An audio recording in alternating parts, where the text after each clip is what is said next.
Votre argent vous est présenté par la BCV et Helvetia. Simple, clair, Helvetia.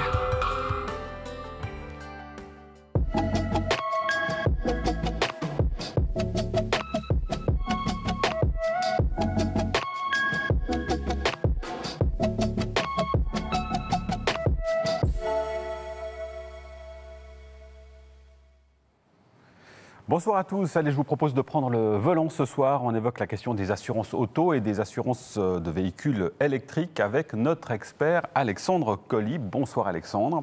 Bonsoir Nasrat. Alors, premier élément, quand on possède un véhicule, il y a une assurance qui est obligatoire, c'est l'assurance responsabilité civile auto. Que couvre cette assurance? Tout à fait. Donc l'assurance RC va couvrir les dommages qu'on va pouvoir faire avec notre véhicule à des tiers. Pour ce faire, il est, je pense, essentiel d'ajouter les éléments suivants, qui sont la protection du bonus ainsi que la faute grave. Donc pour éviter tout souci par rapport à ça, on peut aussi mettre une franchise en RC, ce qui va faire diminuer aussi un petit peu la prime. Donc c'est aussi un élément qu'on peut mettre. Attention aussi à l'aspect des jeunes conducteurs. Donc typiquement, si le jeune conduit le véhicule des parents, s'assurer aussi de savoir comment il est assuré lui, pour éviter tout problème et tout litige. Pour éviter toute mauvaise surprise, justement, dans ce genre de cas.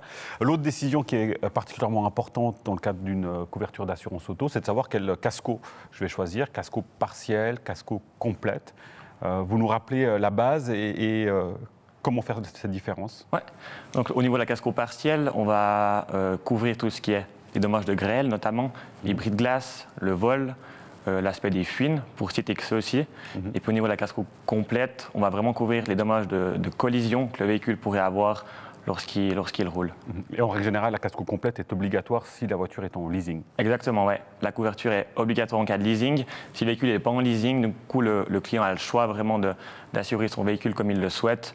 Après, aussi des éléments qui vont pencher sur cette décision, notamment typiquement l'âge du véhicule, le prix de celui-ci, puis aussi peut-être l'épargne que le client a pour savoir s'il peut assumer lui-même ou pas le risque. Alors les assurances auto, c'est un peu comme les voitures en elles-mêmes, il y a beaucoup d'options qu'on peut choisir. Quelles options vont être vraiment pertinentes et lesquelles sont peut-être un peu plus superflues? Alors on a les dommages de parc qui peuvent être aussi importants pour les véhicules récents, donc les dommages qui pourraient survenir lorsque le véhicule est parqué.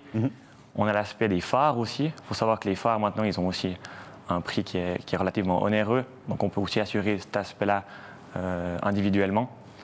Et puis, on peut aussi assurer donc, tout ce qui est les objets privés à l'intérieur du véhicule. Pour autant qu'ils ne soient pas assurés dans l'assurance ménage, où là, ça ferait aussi doublon, quoi. Oui, et là, il faut bien se renseigner. On a une spécialité en Suisse, c'est d'être surassuré sur certaines polices, notamment, et ça, c'est un bon exemple.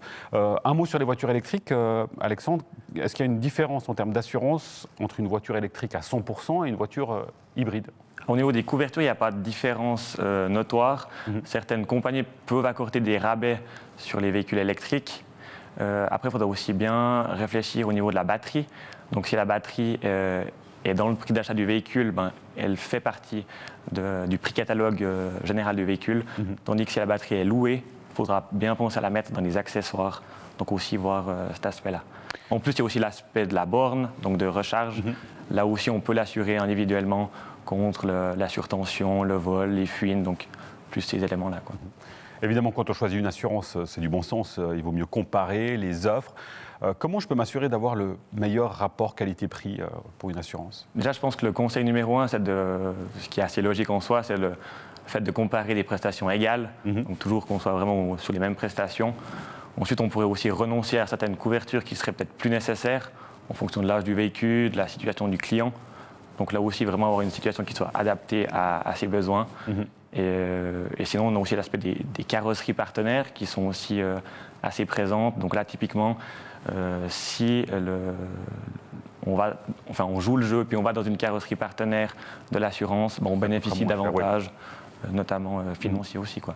Et une dernière chose pour terminer, Alexandre, dans le cadre de, finalement, on choisit une assurance, si on en a déjà une, il y a des éléments auxquels il faut prêter attention pour le changement de la police d'assurance.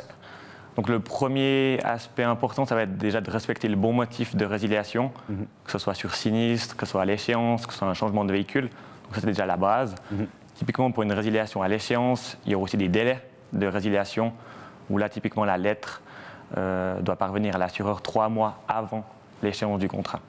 Voilà pour les quelques conseils sur l'assurance auto et aussi les autos électriques. Un grand merci Alexandre pour vos explications. Vous revenez quand vous voulez sur le plateau de Votre Argent. Et si vous avez des questions à poser à Alexandre, par exemple, le mail de la rédaction, c'est votreargent@latélé.ch. Quant à nous, on se retrouve très vite pour un nouveau numéro. D'ici là, portez-vous bien et bonne suite de programmes sur la télé. Ciao.